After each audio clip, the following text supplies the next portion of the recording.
کل آپ کے پاس پیسہ نہیں ہے، آج مشکل نہیں ہے، کل ہو سکتا ہے مشکل ہو جائے۔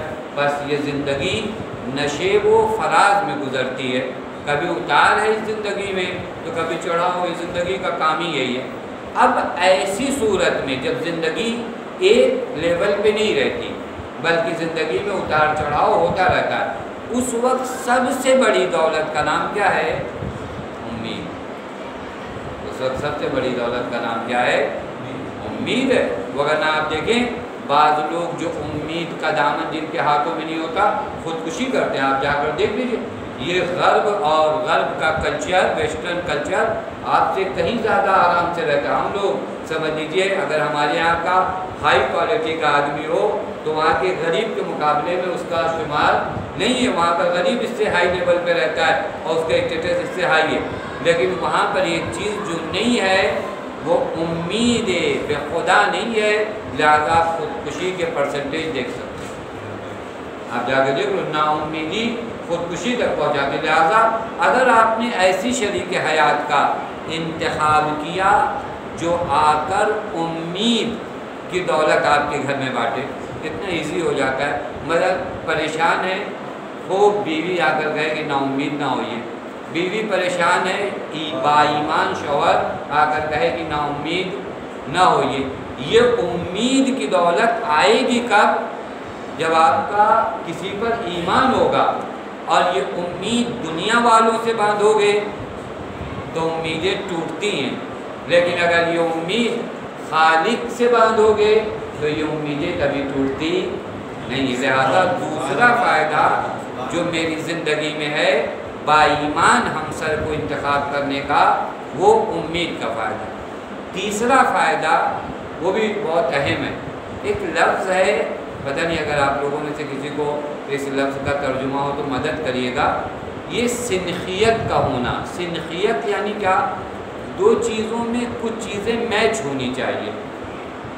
مثال دوں تو شاید اور آسان ہو جائے۔ یہ گردن جو آپ کے، یہ سر جو ہے آپ کی گردن پہ رکھا ہوا ہے، یہ کبھی آپ کے اوپر بوجھ نہیں بنتا۔ کبھی بوجھ بنتا ہے؟ یہ سر کبھی بوجھ بنتا ہے آپ کے اس کے اوپر؟ نہیں بنتا۔ کیوں نہیں بنتا معلوم؟ ایک وجہ کیا ہے کہ یہ دونوں ہم سنخ ہیں، کیونکہ بدن جس چیزوں سے مل کر بنا ہے انہی چیزوں سے مل کر یہ میرا سر بھی انہی میٹیریل سے بنا ہے، دونوں سنخیت ہے، لہذا ایک بوجھ نہیں آتا۔ لیکن 1 کلو شکر آپ میرے سر پہ لا کے رکھیے، وہ فوراً میرے لیے کیا ہوتا ہے، کچھ دیر کے بعد میں مچلنے لگوں کہ بھائی اٹھا لو، ہو گیا 15 منٹ ہو گیا۔ کہا کیوں یہ پرابلم آپ کو آیا؟ کہا وہ سنخیت نہیں تھی، شکر الگ سنخ کی ہے، میری گردن الگ سنخ کی ہے، یہ دونوں آپس میں میچ نہیں کرتے، لہذا میرے لیے پرابلم ایجاد کر رہا ہے۔ سمجھیے گا میں جس جانب آپ کو لے جانا چاہ رہا ہوں، یہ مثال دیا تاکہ آپ لوگ قریب آ سکیں اور سمجھ سکیں میں کیا کہنا چاہ رہا ہوں۔ ایمان اگر ہمسر میں ہو، زوجہ اور زوج ہر دو با ایمان، تو ایسے دو لوگوں کا ایک گھر میں رہنا آسان ہو جائے گا، چونکہ ہم سنخ ہیں، وہ بھی سنخ ایمان سے ہے اور یہ بھی سنخ ایمان سے، لہٰذا یہاں پر کوئی کسی کے اوپر بوجھ نہیں ہے۔ لیکن اگر ایک ایماندار ہو اور دوسرا بے ایمان، بے ایمان ہم لوگوں کے معنی میں نہیں، بے ایمان یعنی ایمان بے خدا نہ ہو، ایسے دو لوگ کتنی دیر ساتھ رہ سکتے ہیں؟ نہیں رہ سکتے، چونکہ کوئی چیز میچ نہیں کرتی، اب آپ کو کھلے گا۔ اور میں یہیں پر آپ کو تاریخ سے بھی مثال دے سکتا ہوں۔ اگر آپ دیکھیے بہت سے لوگ حضرت امیر کی خلافت کے ابتدائی دور میں آئے، لیکن سب سے پہلے ان لوگوں نے حضرت امیر کی کیا ہے، بیعت توڑ دیا۔ وجہ کیا تھی؟ چونکہ ہم سنخ امیر نہیں تھے۔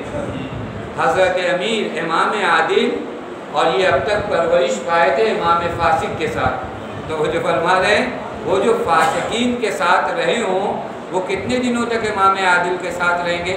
میں شاید کبھی مثال دیا تھا کہ اگر کوئی آدمی جس کا دل روڈ پر لگتا ہو، زیادہ چوراہے پہ زیادہ لگتا ہو، آپ اس کو زبردستی اگر 1 آدھ گھنٹہ مسجد میں رکھیے نا، سب سے بڑا عذاب بیچارے کے لیے یہی ہے، جو سوچے گا کہ یہ مجلس ختم کیوں نہیں ہو رہی ہے، یہ مولانا کو کیا ہو گیا ہے، اتنا کوئی تقریر کرتا ہے، عجیب ہے،